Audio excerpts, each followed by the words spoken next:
Have you ever heard the story of Jael and the tent peg?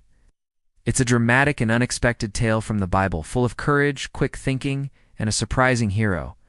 Let's dive in. A long time ago, the Israelites were living in the land of Canaan, but life wasn't easy.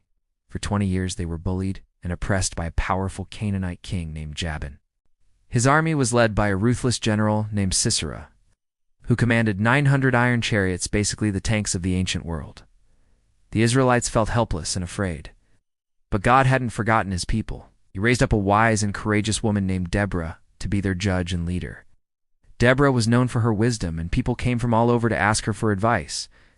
One day, God gave Deborah a message. It was time to fight back. Deborah called for a man named Barak and told him, "God wants you to gather 10,000 men and go to battle against Sisera. God will give you victory." Barak agreed, but only if Deborah would go with him. Deborah said yes, but she also told Barak, "Because you want me to come, the honor of defeating Sisera will go to a woman, not to you."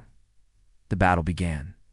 Barak and his men charged down the mountain, and God sent a sudden rainstorm. The ground turned to mud, and Sisera's mighty chariots got stuck. The Israelites defeated the Canaanite army, and Sisera, the feared general, jumped out of his chariot and ran for his life. Sisera ran and ran, looking for a place to hide. He came to the tent of a woman named Jael. Now Jael was the wife of Heber, a man whose family was on friendly terms with King Jabin. Sisera thought he'd be safe there.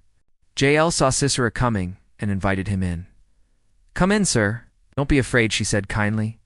Sisera stumbled inside, exhausted, asked Jael for some water, but she gave him milk instead, maybe, to help him relax and fall asleep. She covered him with a blanket, and Sisera told her, "Stand at the door. If anyone comes and asks if I'm here, say no."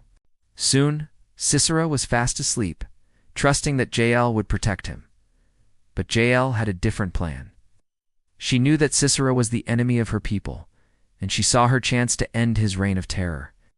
While Sisera slept, Jael took a tent peg and a hammer tool she used every day to set up her family's tent.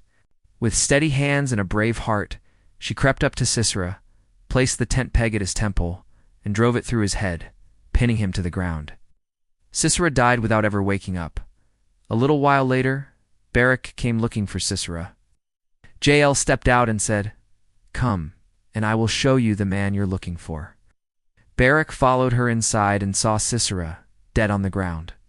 That day, God used Jael's courage to bring freedom to Israel.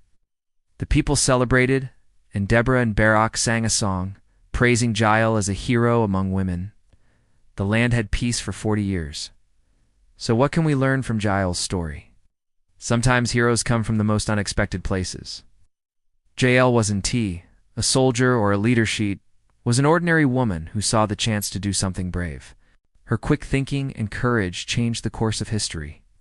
It's a reminder that anyone, no matter who they are, can make a difference when they choose to do what's right.